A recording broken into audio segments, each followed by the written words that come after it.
नमस्कार दोस्तों। अभी तक हमने इकोलॉजी के बारे में जाना, क्या है इसका, क्या इंपॉर्टेंस है, ये कैसे एनवायरनमेंट से रिलेट रखती है, और भी हमने कुछ कंट्रोवर्शियल टॉपिक को उठाए ताकि उसमें से पता चले कि किस तरीके से कंपटीशन में पूछा जाएगा तो हमें जवाब देना है। आज हम क्या देखेंगे, आज देखो हम पढ़ाने वाले इकोसिस्टम के बारे में जितना पढ़ाया था आज उसका कंपोनेंट पढ़ेंगे। इकोसिस्टम के क्या कंपोनेंट है, किससे मिलकर बना है इकोसिस्टम, उसके बारे में जानेंगे। और कुछ ज्योग्राफी पढ़ाऊंगा। अब बोलो सर ज्योग्राफी क्यों पढ़ा रहे हो आप हमें, आप तो बायोलॉजी पढ़ाओ ना। हाँ बिल्कुल सही बात आप कह रहे हो, लेकिन आपको पता होना चाहिए कि भाई बायोलॉजी में भी कुछ टर्म ऐसी आ जाएगी जैसे लिथोस्फेयर। बोलो सर ये तो हमें पता है, आपको पता है ना, आप में से गिने चुने बच्चों को ही पता है। तो क्या पता कुछ फैक्ट ऐसे भी है जो आपको नहीं पता औरों को पता है। तो मेरा तो काम है कि मैं सबको सब कुछ बताता चलूं। तो कोशिश करूंगा उन पोर्शन को भी कवर करवाऊं जो बायोलॉजी से रिलेट रखते हैं ज्योग्राफी के। ठीक है, तो कोशिश करना, देखो कुछ भी फालतू नहीं पढ़ाऊंगा, पर ऐसा नहीं है कि दुनिया जो पढ़ा रही है ऊपर ऊपर से वही पढ़ाऊं। हम कुछ ऐसा भी करेंगे कि यार उससे थोड़ा सा अलग हटे। अलग हटने का मतलब ये नहीं बिल्कुल ही अलग पढ़ ले, अलग हटने का मतलब थोड़ा से डीप पढ़ते हुए चलेंगे ताकि कहीं से भी पूछ लिया जाए कंपटीशन में तो ये ना लगे कि ये आ कहां से गया। ठीक है, तो शुरुआत करते हैं। आज हम पढ़ रहे हैं इकोसिस्टम के कंपोनेंट, यानी इकोसिस्टम के कौन कौन से कंपोनेंट है, किस किस चीजों से मिलकर बना है इकोसिस्टम का मतलब। इसका मतलब क्या है, आप ध्यान से इस फ्लो चार्ट को देख लेना, क्योंकि आगे मैं जो भी बताने वाला हूं वो धीरे धीरे इसी में सदा आएगा। तो आपके एक जैसे होता है ना कि आलमी या जैसे एक कपड़े रखे हुए हैं, तो कपड़े ऐसे घुसड़ मुसड़ साड़े पड़े हुए खिचड़ी की तरह। तो क्या है, कभी हमें जरूरत पड़ गई तो यानी एग्जाम में जब हम बैठेंगे जरूरत पड़ी तो हम उस कपड़े को ढूंढने लग जाएंगे, उस चीज को जो हमने पढ़ा है उसे ढूंढने लग जाएंगे। तो वो नहीं करना। एक अलमीरा, जैसे अलमीरा होता है तो उसके अंदर हम क्या करते हैं, कपड़ों को सेट कर देते हैं। ट्रैक शूट एक तरफ रख देते हैं, पैंट एक शर्ट एक तरफ रख देते हैं। तो इस तरीके से हम ऑर्गेनाइज कर देते हैं ताकि ढूंढने में आसानी हो। तो उसी तरह जब हमें चाहिए कि हाँ भाई अपना ब्लेजर पहनना है, फटाक से निकाला ब्लेजर, अच्छा कॉर्नर में रखा हुआ उसे निकाला पहन लिया। तो उसी तरह हमें फैक्ट को क्लियर करते हुए चलना है। अच्छा पहले ही एक चीज बता दूं, कुछ फैक्ट मैं अभी बता दूंगा, कुछ बाद में बताऊंगा। अब बोलोगे सर ऐसा क्यों बताओगे आप, सारा एक ही बार में बताओ ना। सबसे पहले कि बोर्ड की लिमिटेशन है। दूसरी बात, बोर्ड तो छोटा है ही है, लेकिन ये मैंने आपको फिर पहले क्यों बताया। आप बोलोगे सर सारा इकट्ठा बाद में ही बता देते, मैं बता देता, लेकिन मोस्ट ऑफ द बुक जितनी भी किताबें हैं उनमें से अधिकतर में ये फैक्ट शुरुआत में दिए हुए। तो मैंने कोशिश किया है कि जो शुरुआत में दिया उसे शुरुआत में ही पढ़ा दिया जाए ताकि आपको भी लगे कि हाँ कुछ सीरीज वाइज चल रहा है। ठीक है, लास्ट में बहुत हल्के हल्के, जैसे फ्रॉग क्या है सबको पता है, एम्फीबियन है। आप बोलोगे सर इसमें बताने वाली बात क्या है, पता है फिर भी आप लिखवा रहे हो। सही बात है, आपको पता है। और ये देखो बिल्कुल दिनेश की बुक है, इसमें से साफ साफ यहाँ पे पढ़ाया गया, इसी से क्वेश्चन रिलेट करके आया हुआ है। बिल्कुल यही क्वेश्चन आया हुआ है, क्यों है फ्रॉग एम्फीबियन। बहुत सिंपल से बस इस तरीके से पूछ लिया गया कि हमने अगर क्वेश्चन की लैंग्वेज को नहीं समझा तो हम क्या करेंगे, हम उसे स्किप कर देंगे, छोड़ देंगे। और देखो कितना इजी क्वेश्चन है यार। वास्प क्या है आप सबको पता होगा। आप flowering plant, sexual reproduction in flowering plant, जो बायोलॉजी का दूसरा चैप्टर है 12th क्लास में, उसमें से पूछा गया वास्प क्या है, एक एन इंसेक्ट, एन एनिमल। इतना छोटा सा यार, उसमें भी आप लोग गलती करके आ रहे हो। तो बस ऐसी छोटी छोटी चीजें जो मेरा फर्ज बनता है कि हाँ आपको बता दिया जाए, वो चीजें बताता हुआ चलूंगा। तो आज शुरुआत करते हैं, चलो पढ़ रहे हैं हम component of ecosystem. Component of ecosystem मतलब इकोसिस्टम के कंपोनेंट क्या है, किन किन चीजों से बना है इकोसिस्टम, क्या क्या चीजें कारण है इकोसिस्टम की, वो सब चीजें पढ़ते हैं। देखो दो टाइप के कंपोनेंट है, यानी इकोसिस्टम किससे बना होगा, दो टाइप से। एक तो जो जिंदा चीजें हैं और एक जो नॉन लिविंग थिंग है। जिंदा चीजें मतलब लिविंग थिंग्स, और एक क्या है, एबायोटिक। ये तो बायोटिक है, ये ए लेना गलत है। ठीक है, देखो दो टाइप के कंपोनेंट है, एक तो एबायोटिक कंपोनेंट, एक बायोटिक कंपोनेंट। एबायोटिक मतलब जो नॉन, एबायोटिक मतलब नॉन लिविंग फैक्टर्स जितने भी है, और बायोटिक कंपोनेंट मतलब लिविंग फैक्टर जितने भी है, जैसे बैक्टीरिया, फंगी, ये सारे क्या है, बायोटिक फैक्टर है। और जहां पे हम टेम्परेचर, पीएच, सॉइल कैसी है, ये सब एडेपिक फैक्टर के बारे में बात कर लेंगे। क्लाइमेट, टेम्परेचर कैसा है वहां पे, और भी चीज रेन, लाइट, इन सब के बारे में, विंड कैसी है, ये सब कहां है, ये सारे क्या है, नॉन लिविंग फैक्टर है। तो इसे एबायोटिक कंपोनेंट में रखा गया है। मैं धीरे धीरे इनकी डिटेल में थोड़ा पढ़ाऊंगा, अभी बस आप ये देख लो आगे क्या पढ़ना है हमें। ठीक है, देखो एबायोटिक कंपोनेंट में भी दो टाइप से भाग रखा है, एक का नाम रखा है क्लाइमेटिक और एक रखा है एडेपिक। क्लाइमेटिक तो आप समझ गए होंगे, क्लाइमेट यानी जलवायु से रिलेटेड कुछ चीजें हैं, और एडेपिक मतलब सॉयल रिलेटेड फैक्टर, यानी सॉयल कैसी है, उसका पीएच क्या है, मिनरल क्या है, टोपोग्राफी यानी वो जो अर्थ है उसका सरफेस बिहेवियर कैसा है, वहां जो लिथोस्फीयर स्टल मंडल है वो कैसा है, ठीक है। उसके बाद कैसा है, मतलब सर एक ही होता है, जमीन जमीन होती है, बोलोगे सही बात है जमीन जमीन, लेकिन कई जमीन पे क्या होता है कि नमी होती है, कई जमीन एकदम रेगिस्तान की तो एकदम गर्म जमीन ही होती है, तो कई पे पता चलता है क्रायोस्फेयर टाइप का होता है। क्रायोस्फेयर मतलब जहां पे बर्फ जमी हो ऊपर ऊपर लेयर पे, तो अलग अलग तरीके की लैंड होगी ना, तो इसे ट्रोपोग्राफी बोलते हैं, तो इसके बारे में हम डीपली पढ़ेंगे। और उसके बाद क्या पढ़ना है हमें बायोटिक फैक्टर में, प्रोड्यूसर्स के बारे में पढ़ना है, कंज्यूमर्स के बारे में पढ़ना है, डिकम्पोजर्स के बारे में पढ़ना है। बोलो सर ये तो हम पढ़ते हुए आए प्राइमरी सेकेंडरी टर्सरी क्वार्टनरी, और ये सारे क्या है हेट्रोट्रॉफ्स है। बोलोगे हाँ आप पढ़ते हुए आ रहे हो, लेकिन इस बार हम थोड़ा सा ऊपर उठ के देखेंगे, हम रिलेट करना सीखेंगे। अभी तक क्या है, हमें डेफिनेशन पढ़ाया, मतलब समझाया, आगे बढ़ा दिया। अब क्या है, अभी भी हम आपको वही काम करवाएंगे, डेफिनेशन पढ़ाया मतलब समझाया, लेकिन अब दूसरी जो चीज पढ़ाएंगे उससे रिलेट करके दिखाएंगे कि कैसे ये रिलेशन रखती है। यार हम सीखते क्यों हैं, समझो बात को, हमें एसएससी वाला काम नहीं करना कि बस रट्टाफिकेशन, ये कर लिया, ये रट लिया, ये पढ़ लिया, ये पढ़ लिया, क्या है ये, क्या है ये, क्या है। हमें क्या करना है, ऊपर वाले +1 में हमेशा चलना चाहिए दिमाग लेके कि हाँ भाई ये पढ़ा, ये पढ़ा, ये पढ़ा, अब ये तीनों आपस में कैसे रिलेट करते हैं, वो जो नया कॉन्सेप्ट है। मतलब क्या है, आपको ये कॉन्सेप्ट सीखना है जो कि बिना इन तीनों के पढ़ाए बिना नहीं सीखा जा सकता। किसी भी एग्जाम को क्रैक करने के लिए अच्छे नंबरों से क्रैक तो तुक्के में भी कई बार हो ही जाते हैं, लेकिन अच्छे नंबरों से क्रैक करने के लिए ये चीजें आनी चाहिए। हमें लॉजिक पता होनी चाहिए। जब आप लॉजिक ढूंढने चलोगे ना तो कुछ ही चीजों के मिलेंगे, जब सारी चीजों को लॉजिक जानोगे तो आपको पता चलेगा कहीं ना कहीं ये इंटर रिलेटेड, एक दूसरे से रिलेट करके बता रही है। तो इसलिए आप टॉपिक को ध्यान से देखना ताकि आपको समझ में आए कहां से रिलेट करती है। आगे आगे जैसे जैसे पढ़ेंगे तो हम बहुत सारे लॉज पढ़ेंगे, वहां पे यही चीजें काम आएगी। अगर आप यहाँ पे ध्यान नहीं दोगे तो उस पे आप पूछोगे कि ये चीजें क्या है, तो इसीलिए मैं आपको चाहता हूं पहले ही बताता चलूं। तो शुरुआत करते हैं। अच्छा, क्लाइमेटिक फैक्टर मैंने आपको बता दिया, आगे क्या क्या पढ़ना है हमें। क्लाइमेट फैक्टर में टेम्परेचर, रेन या रेनफॉल स्पेलिंग ये है, रेनफॉल, लाइट, विंड, इसके बारे में पढ़ना है, ठीक है। अच्छा, एक चीज और जिसे मैं SIT बोलूंगा, SIT एक कमेटी भी होती है, वो चीज नहीं, SIT की मेरी एक फुल फॉर्म है स्किप्ड इंपॉर्टेंट टॉपिक। कई बार क्या होता है कि इंपॉर्टेंट टॉपिक स्किप हो जाते हैं, तो मैं क्या करूंगा, जो मेरे को पहले बताने का टारगेट है वो तो पढ़ाऊंगा ही पढ़ाऊंगा, उसके बाद मैं स्किप टॉपिक को भी कवर करवाऊंगा जो पीछे बताना चाहिए लेकिन कहीं ना कहीं वो छूट गया। अब लोग सर ऐसे कैसे छूट गया, क्योंकि भाई कई बार क्या होता है कि जैसे यहाँ पे स्टार्टिंग में तुम्हें थ्योरी पोर्शन दे रखी है यहाँ पे, और यहाँ पे आपको मिलेगा ही नहीं, पता चलेगा मैं बाद में ये क्वेश्चन लगा रहा हूं तो आपको पता चला कि हाँ भाई ऑप्शन में ये चीजें इंपॉर्टेंट है जो आ रही है पेपर में, तो वो चीजें मैं कवर करवाऊंगा स्किप टॉपिक में। तो ये मत करना, स्किप का मतलब एक्स्ट्रा कुछ नहीं है, सारे एग्जाम के ही है, बस थोड़ा सा माइंड को आपको थोड़ा खुल जाएगा। एक होता है ना कि यार जितना चाकू को रगड़ोगे वो उतनी धार लगती जाएगी, तो वही काम करना है हमें, अलग अलग तरीके से देखना है ताकि कैसा भी पूछ लिया जाए तोड़ मड़ोड़ के तो हम फटाक से क्रैक कर दे, हमें पता चल जाएगी क्वेश्चन क्या है उसे तुरंत फोड़ दे। तो शुरुआत कर रहे हैं वापस, क्लाइमेटिक में आता है पहले टेम्परेचर के बारे में कुछ फैक्ट जान लो। टेम्परेचर क्या है, डिग्री ऑफ हॉटनेस, कितनी गर्मी है उस चीज को ही हम टेम्परेचर बोलते हैं। टेम्परेचर तो कुछ फैक्ट बता रहा हूं, वही चीज रटनी है आपको। इक्वेटर टू पोल जाते वक्त टेम्परेचर डिक्रीज होगा।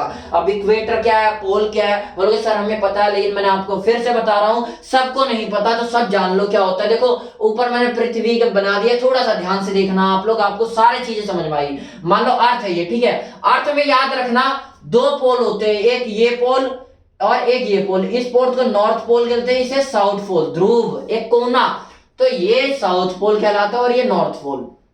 अच्छा, आगे क्या है, यहां पे याद रखना जो साउथ पोल पे वेट होता है वो मैक्सिमम होता है, वहीं पे नॉर्थ पोल पे जो वेट होता है वो भी मैक्सिमम होता है। लेकिन यानी कहने का मतलब क्या है, पोल पे वेट मैक्सिमम होगा, वहीं पे इक्वेटर पे आप देखने जाओगे तो वेट क्या हो जाएगा, मिनिमम हो जाएगा। ये ऐसे करके लिख दिया मैक्सिमम, इसे करके लिख दिया मिनिमम, ठीक है। इक्वेटर क्या है, देखो पृथ्वी जैसे ऐसे बनी हुई है, तो ये क्या है, इसका नाम होता है एक प्राइम मेरिडियन, अभी पढ़ाऊंगा।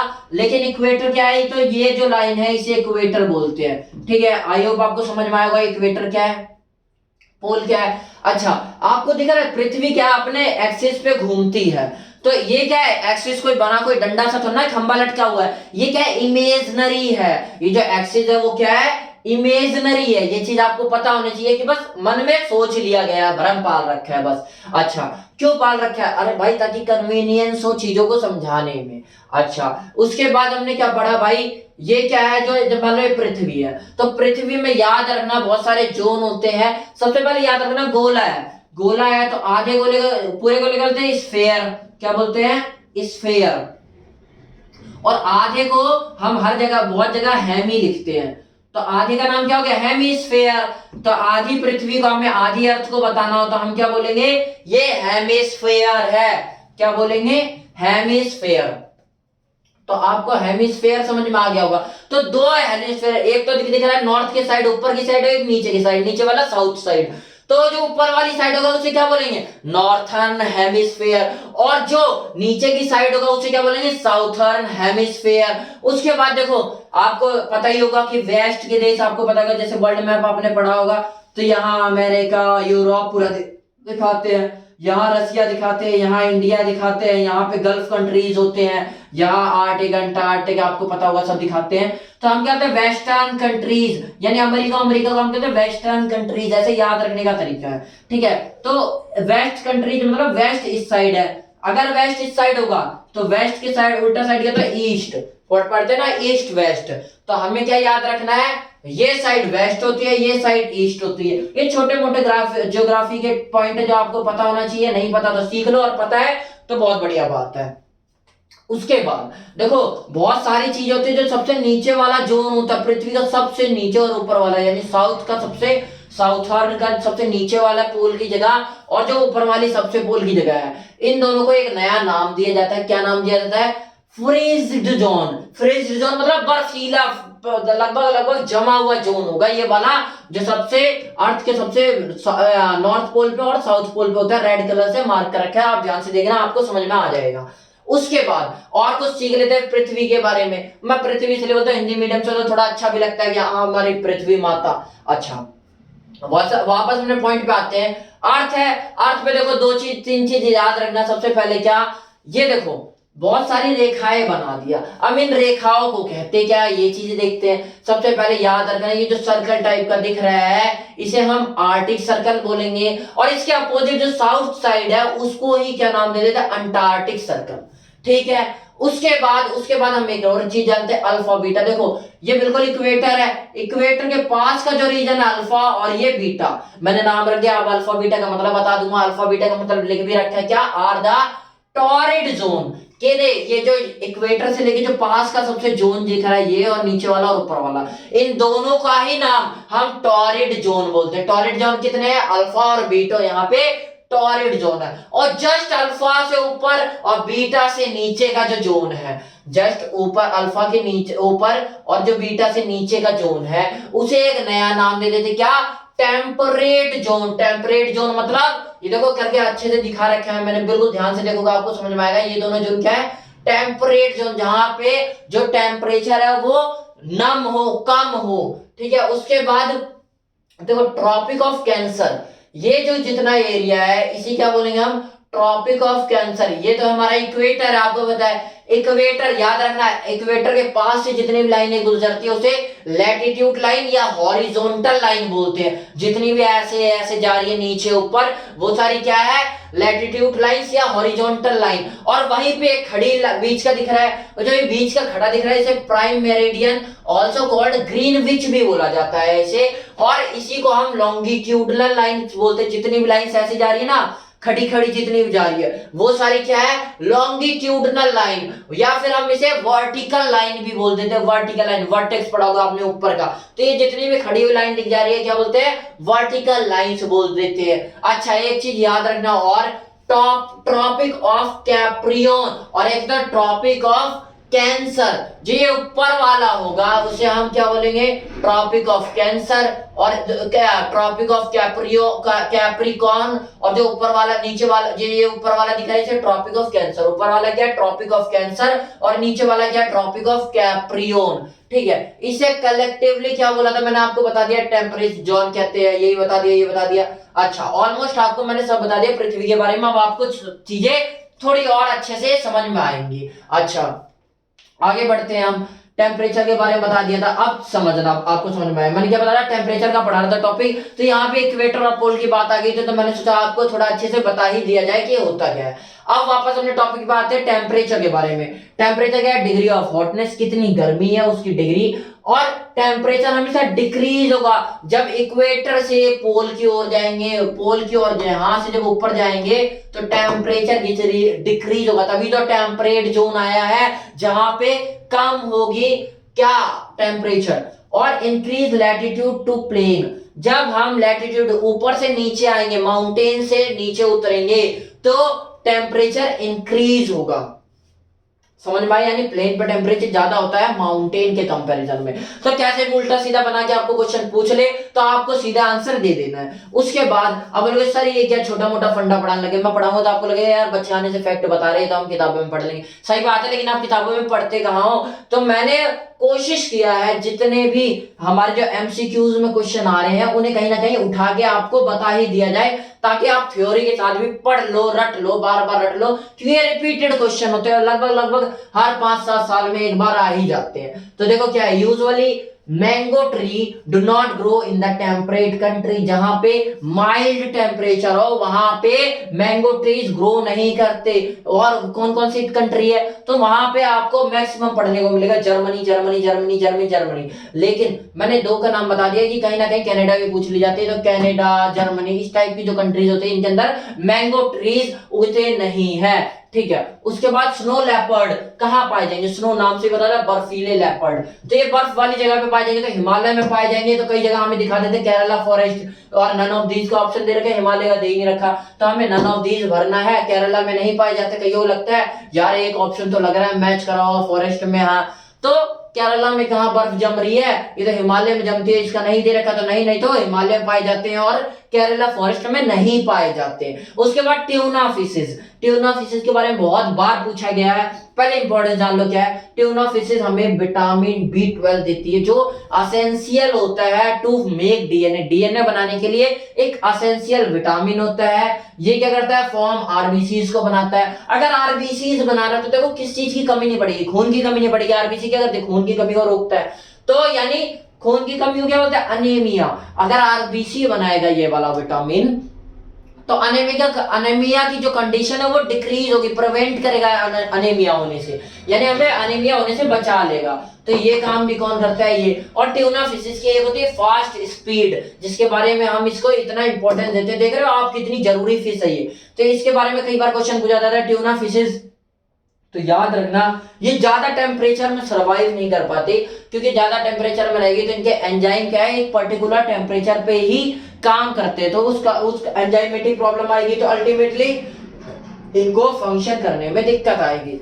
इसीलिए ये क्या, tuna fishes are rarely found in tropical latitude in the ocean. मैंने आपको बताया ना ट्रॉपिकल लैटिट्यूड। अभी आप बोल रहे हो सर हमें आपको ये इक्वेटर पोल बता दिया, आपको काम आ गया, लेकिन आपने लैटिट्यूड क्यों बता दिया। देखो अब आ गया ना, ट्रॉपिकल लैटिट्यूड इन रीजन्स में नहीं पाई जाती, इसलिए मैं बोल रहा हूँ ये चीजें भी ध्यान से देख लो। ठीक है, वापस पढ़ लेते हैं एक point. Tuna fishes are rarely found in the tropical latitude in the ocean. उसके बाद देखो टेम्परेचर 2 टाइप के जीव पाए जाएंगे। अब एक जो टेम्परेचर को अधिक रेंज तक 100 सेंटीमीटर कुछ रेंज से कुछ रेंज तक सहन कर जाए, और कई होते हैं नहीं सहन कर पाते। तो depending on tolerance of temperate organism, जो टेम्परेट ऑर्गेनिज्म होते हैं वो टेम्परेचर को कितना सहन कर पा रहे हैं, उस बेस पे 2 टाइप के ऑर्गेनिज्म होते हैं। कौन कौन से, एक होते हैं यूरीथर्मल और एक होता है स्टेनोथर्मल। यूरी का मतलब होता है वाइड यानी लंबा चौड़ा, और स्टेनो मतलब होता है नैरो छोटा संकृत। ठीक है, तो यूरी थर्मल नाम से, थर्मल मतलब टेम्परेचर, यूरी मतलब वाइड, जो वाइड रेंज ऑफ टेम्परेचर को सहन कर जाए, जैसे 0 सेल्सियस से लेकर 70 सेल्सियस तक सेंटीग्रेड तक टेम्परेचर को सहन कर जाए, वो जितने भी जीव होंगे वो सारे यूनिथर्मल में आ जाएंगे। और स्टेनोथर्मल में कौन कौन से आ जाएंगे, 0 से 10 सेल्सियस तक जो भी आएंगे वो स्टेनोथर्मल में आ जाएंगे, ठीक है।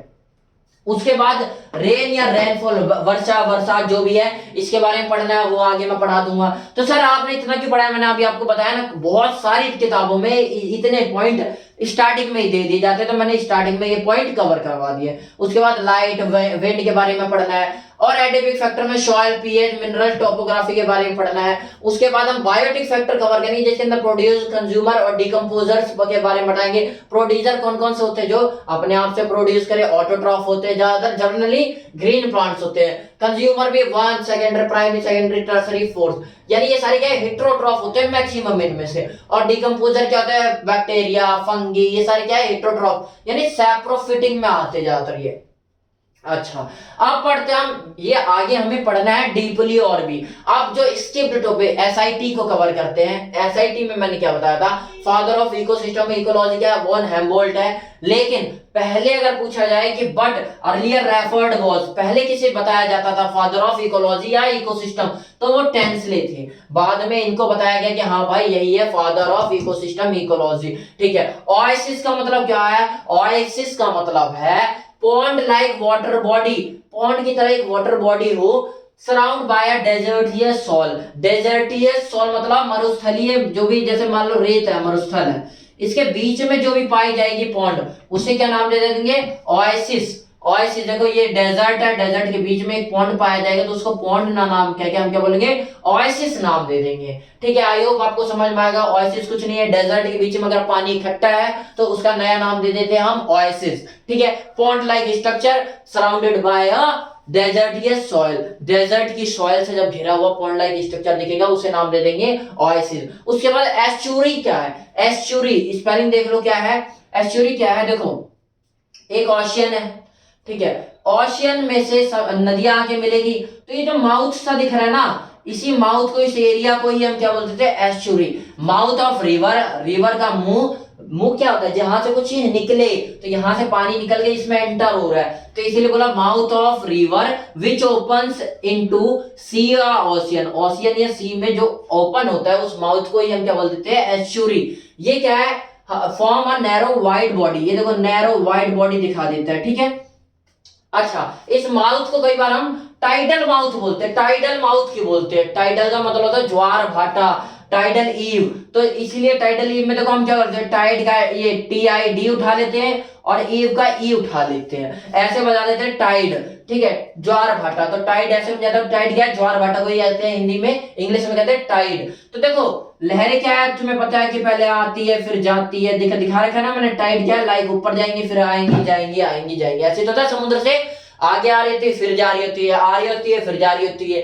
तो ये क्या है, ये आ रही है जा रही है, टाइड है, और ये क्या बोला, मुंह खुल रहा है, तो देखो मुंह और ये टाइड दोनों एक जैसे मिल रहे हैं, तो इसीलिए इन दोनों को कलेक्टिवली क्या बोलते हैं, टाइडल माउथ। तो कई बार टाइडल माउथ कहते हैं, तो आपको कंफ्यूज नहीं होना है, यानी सिंपल सा यही जो एरिया है इसी को हमने टाइडल माउथ कह दिया, क्योंकि ये माउथ टाइड से जाके मिल रहा है, इसीलिए इसका नाम हमने टाइडल माउथ रख दिया। सी क्या है, अच्छा सी और ओशियन में कई बच्चे कंफ्यूज होते हैं, कुछ नहीं है यार, बस इतना याद रखना कि समुद्र जो होता है वो जो कहते हैं महासागर, वो क्या ओशियन, और समुद्र क्या सी। और जनरली याद रखना सी क्या होता है, देखो जैसे वर्ल्ड मैप देखोगे तो यहाँ रशियन, यहाँ पता नहीं क्या, ये कोई एरिया, ये कोई एरिया, ये कोई एरिया, ये कोई एरिया, ये कोई एरिया, ये कोई एरिया, ये कोई सा एरिया, ये कोई ऐसा एरिया। तो ये देखो ये बड़े बड़े स्ट्रक्चर जो खाली बच जाएंगे, पानी से भरे पड़े हैं, ये जो स्ट्रक्चर खाली बच गए पानी से भरे पड़े हैं, उन्हें हम सी बोल देंगे, समुद्र है। लेकिन जो बड़े बड़े पूरा बड़ा बड़ा है, जो लैंडलॉक नहीं है, वो सारे क्या है, ओशियन। तो ओशियन जो होते हैं वो जनरली यानी सामान्यतः वो सारे क्या होते हैं, लैंड लॉक नहीं होते, यानी जमीन से घिरे नहीं होते। और सी क्या होते हैं, जमीन से घिरे होते हैं। सी छोटे स्मॉल होते हैं, स्मॉल साइज, और लैंड लॉक होते हैं। ओशियन के तो लार्ज साइज होते हैं। अब एक छोटा सा पॉइंट, जब सी की बात आ ही गई है तो याद रखना, सबसे बड़ा लार्जेस्ट सी कौन सा है, फिलीपींस सी कौन सा है, लार्जेस्ट सी है। और ओशियन में सबसे लार्जेस्ट ओशियन कौन सा है, पैसिफिक ओशियन सबसे लार्जेस्ट ओशियन है। अच्छा, उसके बाद हम आगे बढ़ते हैं, क्या सीखते हैं, इतना तो हमने पढ़ लिया। उसके बाद हम नई चीजें सीखते हैं, लार्जेस्ट मेन। अच्छा, ये क्वेश्चन भाई लिख लो कि ये भाई पूछा ही पूछा जाता है। अब देखो, सबको पता है इतनी बार पूछा जाता है तो बार बार तो नहीं, लेकिन बहुत बार, मैक्सिमम प्रोबेबिलिटी कि ये आ ही जाए। क्या है, बहुत सिंपल सा क्वेश्चन है, लार्जेस्ट मैन मेड या आर्टिफिशियल इकोसिस्टम कौन सा है? लार्जेस्ट मैन मेड, आदमी के द्वारा बनाया गया इकोसिस्टम। इकोसिस्टम मतलब सब कुछ सुव्यवस्थित ढंग से है, वो वाला इकोसिस्टम। तो एग्रीकल्चर यानी खेती, देख रहे हो इंसान ने जो करी है, अपने मैन मेड इकोसिस्टम है। या एग्रीकल्चरल लैंड, ये क्या है, ऐसे ऑप्शन दे दिया जाता था, एग्रीकल्चरल लैंड या एग्रीकल्चर, और आगे पता नहीं कौन कौन से कल्चर दे दिया जाता है, तो बच्चे कल्चर पढ़ लेते हैं और फिर बोलते हैं एग्रीकल्चर, कहीं और मार जाते हैं। तो याद रखना, एग्रीकल्चर जो हमारी खेती होती है वही क्या है, सबसे लार्जेस्ट मेन मेड या आर्टिफिशियल इकोसिस्टम है। उसके बाद साइन कन्वेंशन, मैं कई बार साइन लिख देता हूं, आपको समझ नहीं आता कि ये क्या है, तो आप बोलोगे समझ तो आता है सर, इंक्रीज है। फिर भी आप एक बार देख लो क्या है, पॉजिटिव साइन को ऐसे दिखाऊंगा मैं, नेगेटिव साइन को ऐसे दिखा दूंगा, इंक्रीज को ऐसे दिखा दूंगा, डिक्रीज को कम होता दिखा दूंगा, कॉल्ड एज को CS करके दिखा दूंगा, नॉन एज को ये KS करके दिखा दूंगा, और SIT लिखू तो हर बार समझ जाना, इसके भी इंपॉर्टेंट टॉपिक को पढ़ा रहा हूं मैं। उसके बाद अब हम पढ़ते हैं जो कि कहीं ना कहीं बहुत ईजी है और कहीं ना कहीं क्वेश्चन में आया हुआ है एग्जाम में। इग्लू क्या है, इग्लू क्या है, आइस की, जो आइस होम होते हैं, जो बर्फ के बने हुए होम होते हैं, उसे हम इग्लू कह देते हैं। वास्प क्या है, एक इंसेक्ट होता है। फ्रॉग क्या है, एक एम्फीबियन है, क्योंकि ये पानी में भी और लैंड पर दोनों जगह पाया जाता है। अच्छा, उसके बाद रेफेशिया या अमोर्फिलस फ्लावर जो है वो लार्जेस्ट फ्लावर होता है। इसका साइज क्या है, 6 फीट है। वेट क्या है, 10 kg है। आई होप आपको समझ में आया होगा। अधिकतर फैक्ट की चीजें जो एग्जाम में आई हुई चीजें हैं, तो कृपया ध्यान से समझना, कहीं ना कहीं आ जाए तो ऐसा ना लगे कि हम पढ़ के भी छोड़ आए हैं। कम पढ़ो, लेकिन जितना पढ़ो इतने अच्छे से पढ़ो कि आगे एग्जाम में अगर आ जाए तो ऐसा ना लगे कि यार पढ़ भी रखा है, नहीं भी पढ़ रखा और स्किप करके छोड़कर आ गए। इसीलिए तो मैं पढ़ा रहा हूं यार, स्किप्ड इंपॉर्टेंट टॉपिक कि तोड़ मरोड़ के भी दे दिया जाए तब भी हमें क्वेश्चन को फोड़ देना है, करके ही आना है। आई होप आपको आज की क्लास समझ में आई होगी। आगे हम इसके बारे में डिटेल डिस्क्रिप्शन देखेंगे, बढ़िया से देखेंगे विस्तार पूर्वक कि ये चीजें है क्या, इनके बारे में बढ़िया से लॉज पढ़ेंगे, और भी चीजें, जो चीजें आती जाएंगी आपको बताता जाऊंगा। पर जितना पढ़ा रहा हूं कृपया उससे ध्यान से पढ़ लो कि कभी आ जाए तो ऐसा ना लगे कि यार अधूरा ज्ञान है, हमें पूरा ज्ञान होना चाहिए। ठीक है, आई होप आपको समझ में आया होगा आज की क्लास। नमस्कार।